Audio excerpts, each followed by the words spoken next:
Hey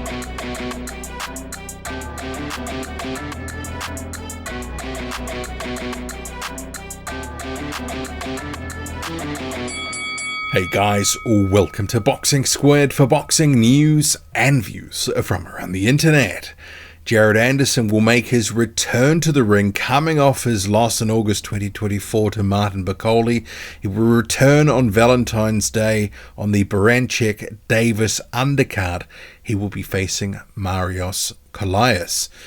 So probably not a name that many of us are that familiar with, and we'll check out his record soon. But obviously coming off a pretty devastating loss to Martin Bakole, where he was beaten up and dropped multiple times, I can understand that they want to give Jared Anderson, give him some confidence. You know, this is a bit of a gimme. The record is such. Marios Kollias, who is a Greek heavyweight, number 97 in the world according to BoxRec, 12-3-1 record. You know, there's really nothing there. There's not too many names with any real pedigree. The only one of note really recently, at least, Kim Lundqvist, who recently was battered by Murat Gassiev. So this is what it is. It's going to be a soft lob for a comeback win for some confidence for Jared Anderson. And given the performance against Bakole, he needs it.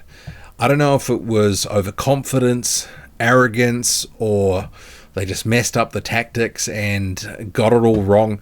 But he tried to bang with a banger who, you know, we knew had power in both hands and had the potential to hurt Anderson badly if he wasn't careful. And that's exactly what happened. You know, Anderson really took his lumps in that one, dropped multiple times as well. So Anderson probably having a look at that. He's probably gone away, licked his wounds, and let's face it, he needs to get back on the horse, and this is the first step of it. He's had a camp. He'll be hoping to have worked on some things. We're not going to see it all in this fight against Kollias because, let's face it, this is going to be all over in a few rounds. You're going to have Jared Anderson going in there and probably blasting him away. I guess for me, it's also the what next, which is important. But what we do here is have here is some quotes by Bob Arum saying, "I still believe Jared Anderson is one of the most formidable heavyweights in the world, and I expect him to return with a vengeance this year." And then it goes on to cover a couple of other fighters with some comments from Arum, but it talks about Anderson. And I know some people criticize the way that he's come up in the division, but I actually think Top Rank's done a pretty good job with Jared Anderson, except they jumped him right at the end. Because, I mean, you've got victories against Jerry Forrest, George Arias, Charles Martin. That's pretty good stuff when you're coming through for your prospect phase. But what they didn't do was have one or two more steps before Bakole. And I guess, as they say, it was one step too far. So ahead of that fight with Bakole, you know, Charles Martin, Andre Rudenko, Riyad Murhi. But they really needed someone sort of in that top 10 to 20, someone who was tricky, give him some rounds, give him more experience, give him some seasoning, but someone that he could probably beat. I mean, heading into that fight with Martin Bakole, I should say, I think a lot of us were saying, look, this is a pretty tough ask.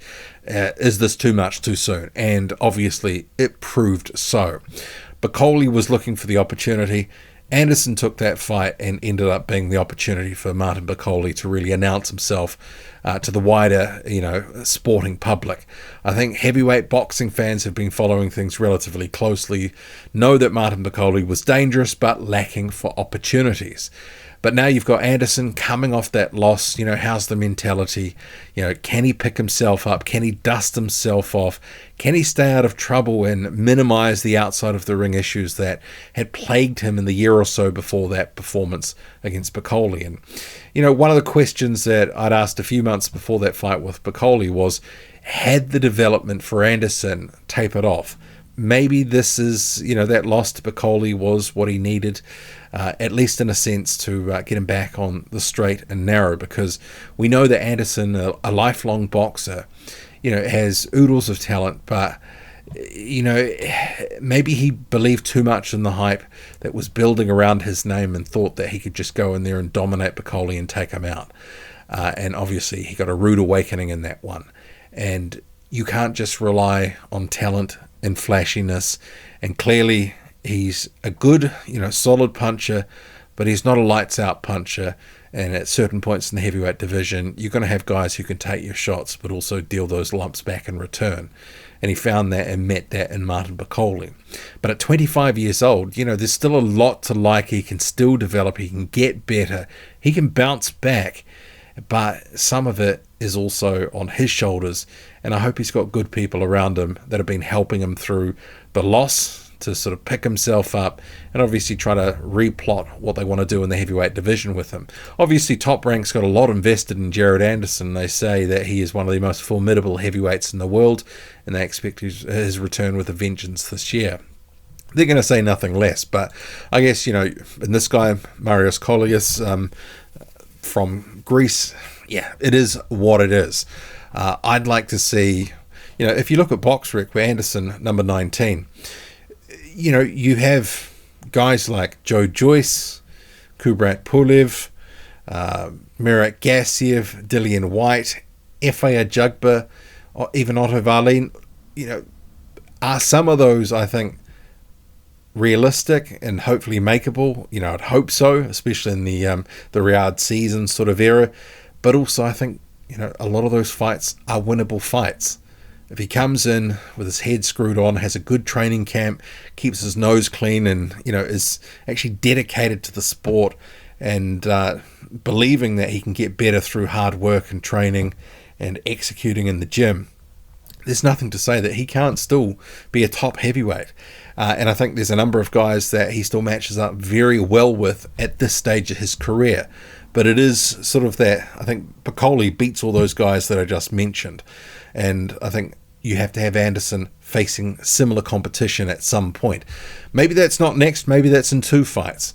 I mean, maybe you have him against Kollias next, and then perhaps someone like a Stefan Shaw or Guido Vianello. Something like that, something to test him, something that's not going to be, an easy out, and then you step him up. And if he continues to win, look good, and then obviously he gets himself back in the sort of potential title picture. In another year or two, if he builds himself back up, who knows what could happen for the 25-year-old. I mean, remember, Anderson and Richard Torres, you've got Andy Ruiz Jr., Jarrell Miller, Michael Hunter. These guys, I mean, is there a clear number one right now? Who is going to be sort of rising to the top and really sort of contesting for a belt anytime soon? It's a question. Anyway, what do you make of this fight, and also the potential what next? And can Anderson, pick himself up, dust himself off after that loss? That's probably almost the more interesting question than the actual upcoming fight, because we know it's not about the next one. It's the next couple of fights where we'll really see his mentality on display. What do you make of it all? Drop a comment loud and often. Hit like, hit subscribe, follow me on Twitter. Boxing_squared. I'm out.